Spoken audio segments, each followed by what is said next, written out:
দুই স্বামী এক বধূ। পৃথিবীর সমাজে এরকম কোনো দেখেছেন? কোনোদিন মনে হয় দেখিনি। কারণ আমরা যতটুক জানি যে স্বামী একজন হতে পারে, কিন্তু স্ত্রী দুইজন থাকতে পারে, যেটা সমাজে চলে, যেটা হচ্ছে আইনের মধ্যে থাকে। কিন্তু এই ভিডিওটা হচ্ছে দেখেন, তারা হচ্ছে দুইটা স্বামী কিন্তু একটা হচ্ছে স্ত্রী। সেটা কিভাবে সম্ভব? সেটা কি আইনগত হয়? আইনে এমন কোনো ধারা আছে যে দুই স্বামী থাকবে বা একজন স্ত্রী থাকবে, সেটা কোন স্বামী মেনে নেবে আর কোন আইনে মেনে নেবে? কিরকম এটা চলে? সমাজের মধ্যে কি এরকম চলে? আপনারা একটু মূল্যবান মতামত জানাবেন। প্রথম যার সাথে বিয়ে হয়, তখন তার সাথে সম্পর্ক রাখা সত্ত্বেও কিন্তু ডিভোর্স না দিয়ে আরেক জায়গায় রিলেশন করে সেখানে বিয়ে হয়। বিয়ে হওয়ার পরে যখন ওই জায়গায় স্বামীর বাড়িতে থাকতো, তখন ওই স্বামী নিয়ে সংসার করত। আর যখন এদিকে আসতো বাবার বাড়িতে, তখন এই জায়গায় স্বামী নিয়ে সংসার করত। একটা মানুষ এরকম নীতি, এরকম মন মানসিকতা কি হতে পারে? সেটা কিভাবে সম্ভব? মানুষের কি থাকে দুনিয়াতে? মানুষের একটা বিবেক বুদ্ধি তো থাকে, যে কোনো একজনকে নিয়ে সংসার করতে হয়।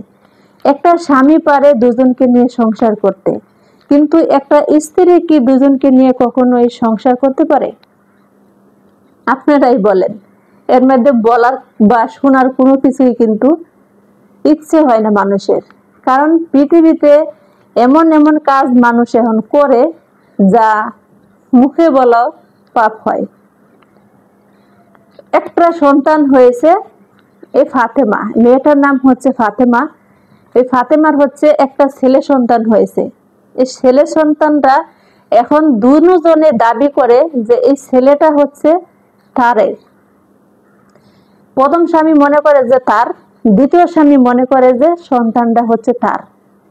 কিন্তু ফাতেমা নির্ধারিত করে বলতে পারছে না যে তার সন্তানের বাবা কে। তাহলে চিন্তা করেন বিষয়টা কোন পর্যায়ে চলে গেছে। যখন বাবার বাড়িতে থাকতো, তখন প্রথম স্বামী নিয়ে সংসার করত। আর যখন ওই স্বামীর বাড়িতে থাকতো, যেখানে রিলেশন করে বিয়ে করছে, সেখানে ওই স্বামীর সাথে সংসার করত। তার মাঝখানে হচ্ছে ছেলেটা জন্ম হয়। এখন কোন স্বামীর ঘরের ছেলেটা, সেটা মাও জানে না যে সন্তানের বাবাকে। এখন ওখান থেকে হচ্ছে জানাজানি হয়। এখন যখন বাবার বাড়িতে যায়, তখন প্রথম স্বামী কয় যে এই সন্তান আমার। ওখান থেকে ছোট স্বামী আবার চলে আসে, ওই স্বামী আবার বলে যে ওই ছেলেটা হচ্ছে আমার। এখন মা হিসাবে তো ওই মেয়েটাও বলতে পারছে না যে এই সন্তানটা কার। এখন এই সন্তানকে পরিচয় দিতে গেলে কিভাবে দিবে? মা হচ্ছে এখন হতাশ, এই ফাতেমা হচ্ছে এখন হতাশ যে আমি কার নাম দিয়ে এটা পরিচয় দিব, যে সন্তান এটা কার। চিন্তা করা যায়, ফাতেমা বলছে যে ফাতেমাকে জোর করা হচ্ছে ফাতেমার মা। ফাতেমার মার বাড়িতে যখন ফাতেমা বেড়াইতে যাইতেন, তখন ফাতেমার মা হচ্ছে ফাতেমাকে জোর করে ওই স্বামীর বাড়িতে দিত। আর ফাতেমা হচ্ছে ইচ্ছার বিরুদ্ধে ওই স্বামীর সাথে সংসার করত। এভাবে হচ্ছে তালাতালির মধ্যে হচ্ছে ছেলেটা জন্ম হয়ে যায়। ছেলেটা পৃথিবীতে আসার পরে এখন দুজনই দাবি করে যে সন্তান হচ্ছে তার। এখন এই যে সমাজের মধ্যে কাজগুলো করা হয়, সেগুলা একজনেতে দেখে আরেকজন খারাপ হয়, আরেকজনেতে দেখে কিন্তু আরেকজন খারাপ হয়। এই কাজগুলো কি ঠিক? বলেন, আপনারা মতামত দিবেন যে এটাতে কি হওয়া উচিত। যে প্রথম বিয়ে করেছে তার সন্তান, না যে পরে বিয়ে করেছে তার সন্তান? যে মা, একটা মা কিন্তু জানে যে তার সন্তানের বাবাকে, কিন্তু সে মাই হতাশ, বলতে পারছে না যে তার সন্তানের বাবাকে। একটা সন্তানে কার কাছে জানতে চায় যে আমার বাবাকে? একটা সাধারণত একটা প্রবাসী যখন বিদেশ থাকে, প্রবাসে যায়, তার সন্তান যখন গর্ভে রেখে যায়, সে কিন্তু মার কাছে জিজ্ঞেস করে যে মা আমার বাবা কে, আমার বাবার নাম কি।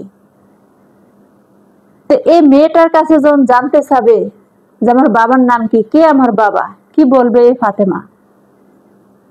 মানুষ আর পৃথিবীতে মানুষ নেই। সমাজ একেবারে ধরতে গেলে পচে গেছে, নষ্ট হয়ে গেছে। সমাজ আর সমাজ নেই, পৃথিবীটা হচ্ছে অন্যরকম ভাবে চলছে। তার ফাতেমার মার একরকম যে আমার স্বামী, আমার মেয়ের স্বামী আছে থাকা সত্ত্বেও আমি এখানে কিভাবে দেই। প্রথম স্বামীকে ডিভোর্স না দিয়ে আবার অন্য জায়গায় কিন্তু পারিবারিক সম্পর্ক জানা সত্ত্বেও কিন্তু তারা বিয়ে দেয়। দ্বিতীয় স্বামীর বাড়ির মানুষজন জানতো না যে ফাতেমার বিবাহিত অন্য একটা স্বামী আছে, তারা কিন্তু এই কথাটা গোপন করে ফাতেমাকে অন্য জায়গায় বিয়ে দেয়। কিন্তু ফাতেমার মা ঠিকই জানতো। তো ফাতেমার মা জানা সত্ত্বেও যখন ওখানে বিয়ে দেয়, তাহলে উচিত ছিল এখান থেকে ডিভোর্সটা নিয়ে নেওয়ার। তারপরে ফাতেমার মা এই কাজটা করেনি। সে একজন বয়স্ক মানুষ, মুরব্বী মানুষ, তার বিবেকে কি একটু বাধা দেয়নি যে ওইখানে আমার মেয়েটাকে আমি বিয়ে দিলাম, এখান থেকে আবার এখানে বেড়াইতে আসলে এখানে আমি সংসার করাই, আবার ওখানে সংসার করাই। সেও তো একটা মানুষ, সেও তো একটা নারী, সে তার মনে কি একটু বিবেকে বাধা দেয়নি যে কাজটা কি আসলে ঠিক বা বেঠিক, সেটা কি সে বুঝতে পারেনি? তার মেয়ে যদি নাও যাইতে চাইতো, ওই স্বামীর বাড়িতে জোর করে পাঠাইতো।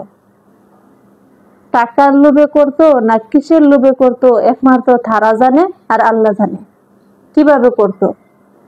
মানুষ পৃথিবীতে কতটা জঘন্য হয়, জঘন্য না হলে কিন্তু এই কাজগুলো কেউ করে না। যাই হোক, আপনাদের মূল্যবান মতামত জানাবেন যে এই বাচ্চাটা কার, আপনাদের বুঝে কিরকম বলে একটু জানাবেন। ধন্যবাদ, সবাই ভালো থাকবেন, সুস্থ থাকবেন। ইউটিউব চ্যানেল থেকে দেখে থাকলে সাবস্ক্রাইব করবেন, ফেসবুক পেজ থেকে দেখে থাকলে ফলো দিয়ে আমার সাথেই থাকবেন। আসসালামু আলাইকুম।